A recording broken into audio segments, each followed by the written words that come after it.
Hello दोस्तों, मैं हूं विशाल और स्वागत है आप लोगों का स्वीट वर्जीनिया मूवी के एक्सप्लेनेशन में।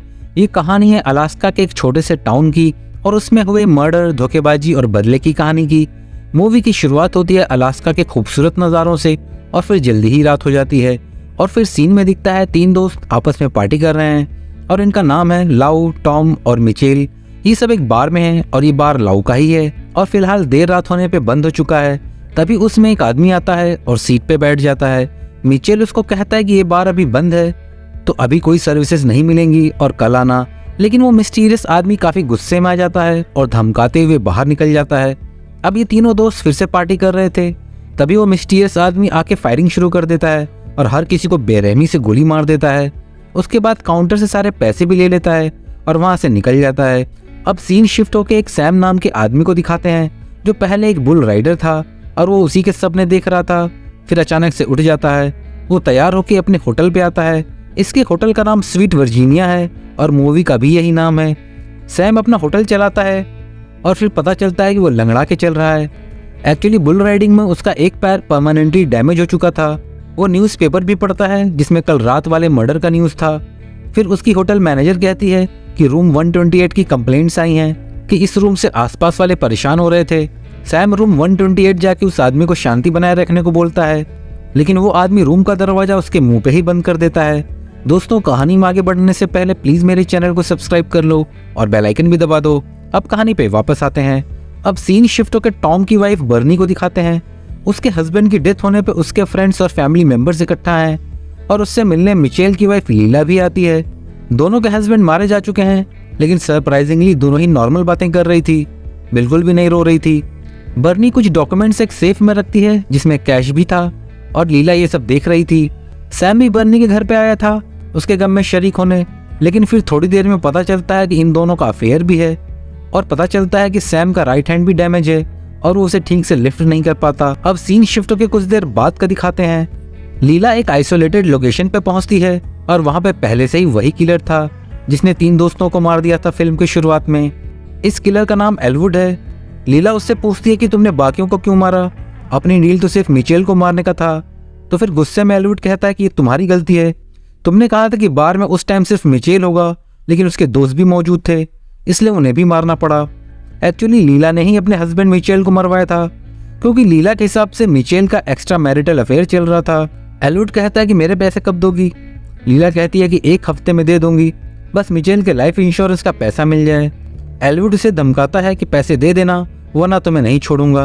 लीला उसे अपना नंबर देती है ताकि ये लोग आपस में कांटेक्ट कर सकें और फिर दोनों अपने रास्ते चले जाते हैं। अब सीन में दिखता है बर्नी सैम के घर पहुंचती है और दोनों इंटीमेट हो जाते हैं। दोनों ये भी बात करते हैं कि क्या टॉम स्वर्ग में गया होगा या नर्क में। अब अगले दिन एलवुड सैम से उसके होटल में मिलता है। एक्चुअली एलवुड उसी होटल के रूम नंबर 125 में रुका था। एलवुड सैम के बुल राइडिंग का नंबर देख लेता है और उसे पहचान लेता है कि ये तो वही फेमस बुल राइडर है। लेकिन सैम कहता है कि जब मेरा बुल राइडिंग में एक्सीडेंट हुआ तो फिर उसके बाद लोग मुझे भूल गए और अब मैं अपना होटल बिजनेस में हूँ। अब फिर से सीन शिफ्ट होकर लीला का दिखाते हैं। वो अपने लॉयर से मिलकर इंश्योरेंस के पैसे की बात कर रही थी। तब उसका लॉयर कहता है कि तुम्हारा हस्बैंड कंगाल था, उसके पास कोई भी पैसे नहीं थे और ना ही कोई इंश्योरेंस, और तुम्हारा घर भी गिरवी है। ये सब सुन लीला के होश उड़ जाते हैं कि वो अब फंस चुकी है और उसकी जिंदगी आगे कैसे कटेगी। उसी रात एलवुड फिर से सैम से मिलता है और उसको कहता है कि चलो मेरे साथ कुछ खाना खाने। सैम मना करता है, लेकिन फिर एलवुड उसको प्रेशर करके अपने साथ ले जाता है और दोनों बुल राइडिंग के हुए एक्सीडेंट के बारे में बात करते हैं। एलवुड पूछता है कि तुम्हारी कोई गर्लफ्रेंड है, तो फिर सैम हामी भर देता है। तभी वहां पे कॉफी लेने नीला आई थी और फिर सैम उसे देख के बुलाता है क्योंकि सैम उसको पहले से ही जानता था और उसको एलवुड से इंट्रोड्यूस करवाता है। लीला और एलवुड एकदम अनजान जैसे बिहेव करते हैं। लीला की हालत खराब हो गई थी क्योंकि एलवुड सैम के ही होटल में रुका है। अब लीला कार से अपने घर जा रही थी तो फिर उसके पीछे अचानक से कार आ जाती है।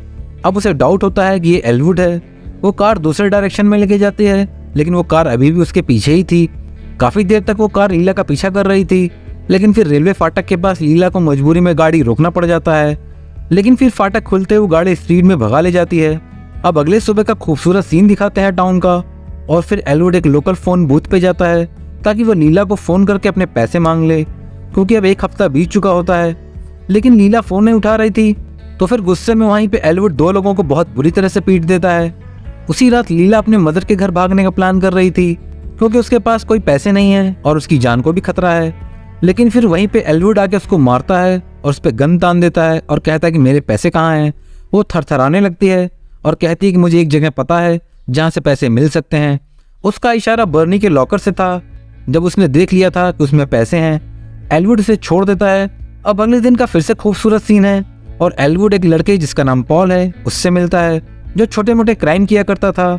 दोनों एक ब्रिज के नीचे जाके बर्नी के घर पे रात में डकैती करने का प्लान बनाते हैं। फिर धीरे धीरे शाम हो जाती है और फिर रात में सैम बर्नी के घर पहुंचता है। दोनों कुछ रोमांटिक पल साथ में बिताते हैं। फिर देर रात सैम कहता है कि मैं काफ़ी देर से होटल से दूर हूँ, इसलिए वापस जाना है। और फिर जैसे ही वो वहाँ से निकलता है, सीन में दिखता है एल्वुड और पॉल बर्नी के घर पहुँच रहे थे डकैती के लिए। उधर जैसे ही सैम होटल पहुँचता है, उसे फिर से कंप्लेंट मिलती है रूम नंबर 128 की कि उस रूम में काफ़ी झगड़ा हो रहा है। सैम वहाँ पहुँचता है और उसको अंदर से काफ़ी झगड़ा सुनाई दे रहा था। उस आदमी से बात करने की कोशिश करता है और फिर दोनों में मारपीट शुरू हो जाती है। लेकिन सैम का एक हाथ और पैर अच्छे से काम नहीं करता, इसलिए वो आदमी सैम को बहुत मारता है। सैम पहले एक चैंपियन बुल राइडर था और वो एक आम आदमी से हार गया था।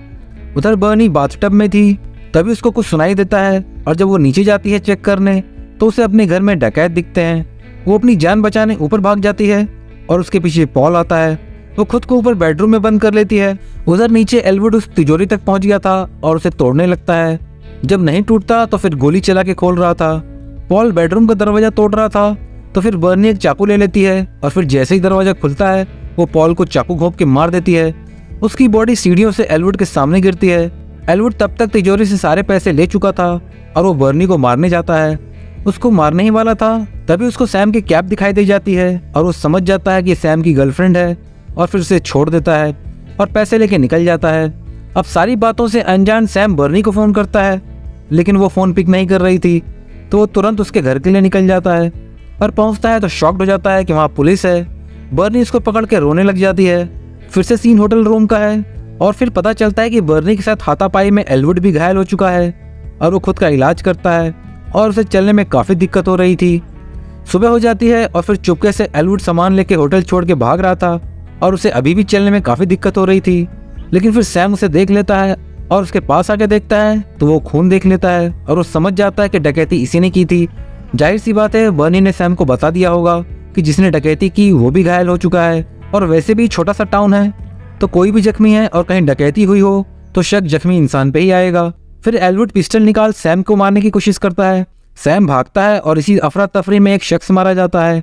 सैम खुद को एक रूम में बंद कर लेता है। किसी तरह एल्वुड भी कमरे में पहुंचता है, लेकिन देखता है कि सैम वहाँ कहीं भी नहीं है। वो बाथरूम के विंडो से भाग गया है। तो फिर एल्वुड वहाँ से भाग रहा था, तभी सैम एक राइफल लेके आता है और कहता है कि चुपचाप खड़े रहो जब तक पुलिस नहीं आ जाती। लेकिन एल्वुड कहता है कि मैंने तुम्हारी गर्लफ्रेंड को छोड़ दिया था, इसलिए मुझे मत मारो और मैं जा रहा हूँ। सैम उसको 3 बार वार्न करता है कि मत जाओ, लेकिन वो नहीं मानता। तो फिर सैम गोली चला देता है। एल्वुड तड़पने लगता है और फिर बैकग्राउंड में पुलिस सायरन बजती है, मतलब सैम ने पुलिस को भी बुला लिया होता है। एल्वुड की डेथ हो जाती है।